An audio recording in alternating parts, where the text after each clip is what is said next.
সেখানে এক পায়ে ভর করে পেতনি দাঁড়িয়ে আছে।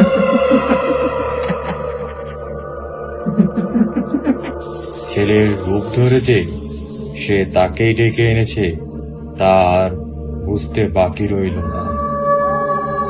তিনি দৌড়াতে চাইলেন, কিন্তু ততক্ষণে দেরি হয়ে গেছে।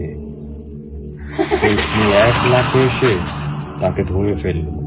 চিৎকার করার আগেই এক ঝটকায় তাকে কুণ্ডি পুকুরের দিকে টেনে নিয়ে গেল।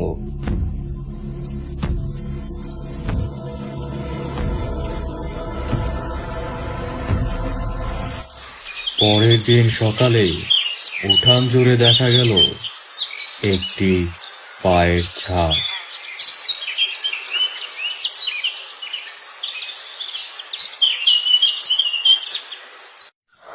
এরপরে এক পায়ে পেতনির শিকার ছিলেন কৃষ্ণ কাকু। রাতে শিব মন্দিরে ধনুচি চালাতে গিয়েছিলেন কৃষ্ণ কাকু। হঠাৎ মন্দিরের কাছে যেতেই শুনলেন তার মৃত সাবিত্রী দেবীর গলা। কৃষ্ণ, কতদিন পর দেখা হলো। তিনি থমকে দাঁড়ালেন আর বললেন, সাবিত্রী, এইটা কি সত্যি তুমি? সেই ছায়ামূর্তি দূরেই দাঁড়িয়ে রইল,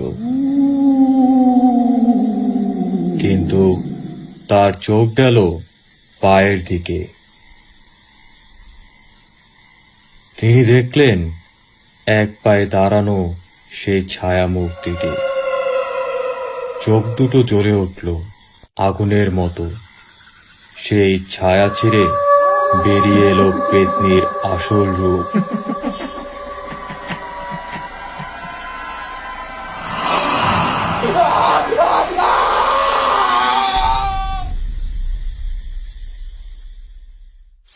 পরের দিন সকালে মন্দিরের সামনে পাওয়া গেল শুধু তার জুতো আর এক পায়ের রক্ত মাখা ছাপ।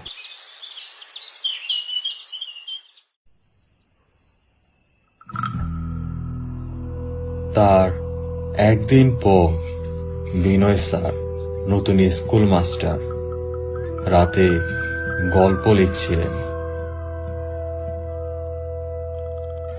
হঠাৎ জানালা দিয়ে দেখলেন তার শাশুড়িকে বাহিরে দাঁড়িয়ে আছে। বাবা, দরজাটা খুলবি তো, ঠান্ডায় দাঁড়িয়ে আছি। অজানা এক টানে দরজা খুলে বেরিয়ে গেলেন তিনি।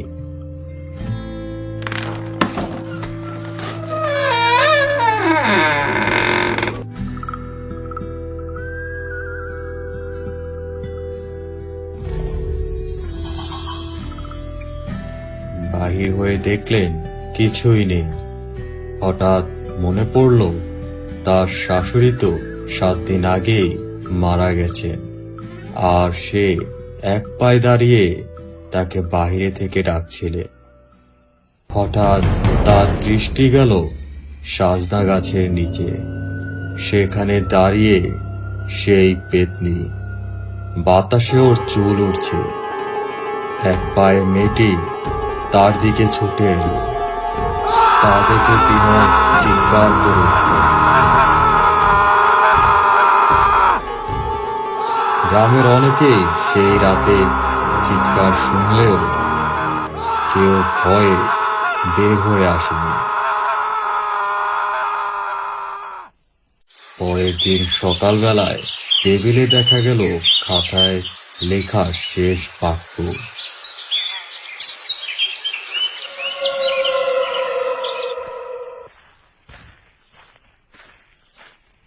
এর পরের ঘটনা সুধাংশু বাবু। তিনি পঞ্চায়েত প্রধান।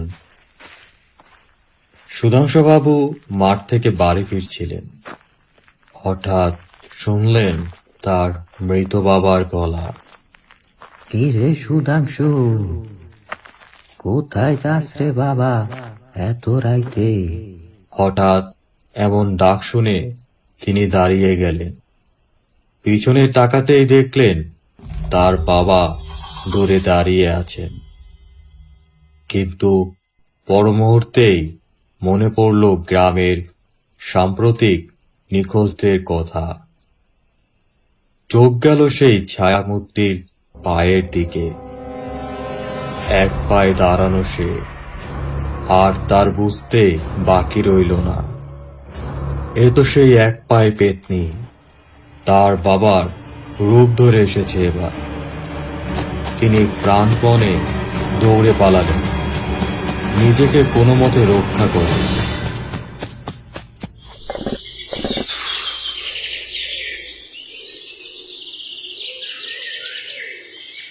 পরের দিন সকালে সবাইকে সবকিছু খুলে বললেন তিনি।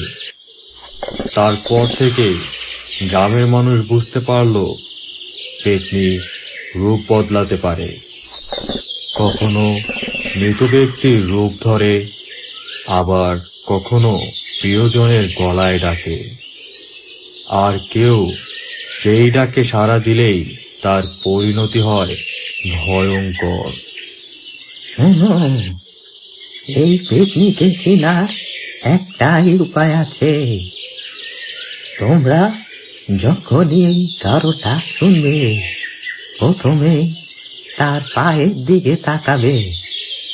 দেখবে সে এক পায়ে দাঁড়িয়ে আছে কিনা, কারণ সেই পেতনি সব সময় এক পায়ে দাঁড়িয়ে থাকে।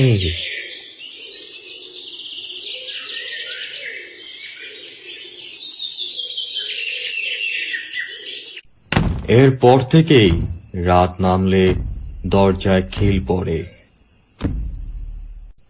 কেউ আর অন্ধকারে কারো ডাকে সাড়া দেয় না। যার মুখ যতই চেনা হোক না কেন, পায়ের দিকে না দেখে কেউ আর এগোয় না। আরো কিছুদিন যেতে না যেতেই নিখোঁজ হলো গ্রামের এক যুবক, নাম পিন্টু। সে সন্ধ্যার ঠিক পরেই ঘর থেকে বেরিয়ে যায়।